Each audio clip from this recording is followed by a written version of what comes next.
सबक का 11वां दिन, गलतियाँ दुरुस्त करना, दोहराना और तरतीब देना। मुसव्वदा तैयार करने के बाद जो तीसरा मरहला है वो है गलतियाँ दुरुस्त करना।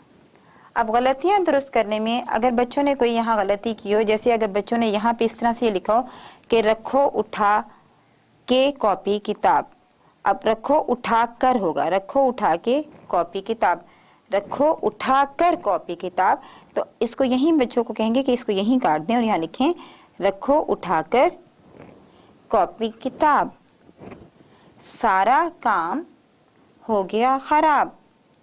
ये जुमला तो ठीक है ना, इसमें कोई गलती नहीं है, ना कोई ग्रामर की गलती है और ना ही कोई इमला की गलती है।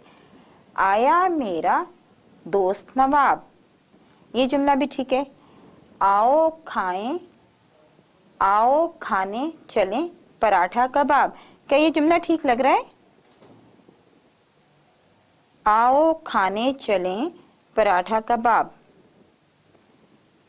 आओ खाएं पराठा कबाब,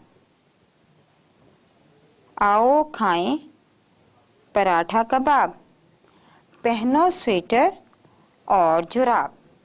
अब जब हम ये इस मरहले में गलतियां दुरुस्त कर लेते हैं तो हमें दोहराना होता है, जो उसका चौथा मरहला होता है दोहराना। उसमें हम इसकी तरतीब दुरुस्त करते हैं, यानी कि हम ये देखते हैं कि पहले कौन सा जुमला आएगा और बाद में कौन सा जुमला आएगा। अगर हमें कोई लफ्ज़ पढ़ाना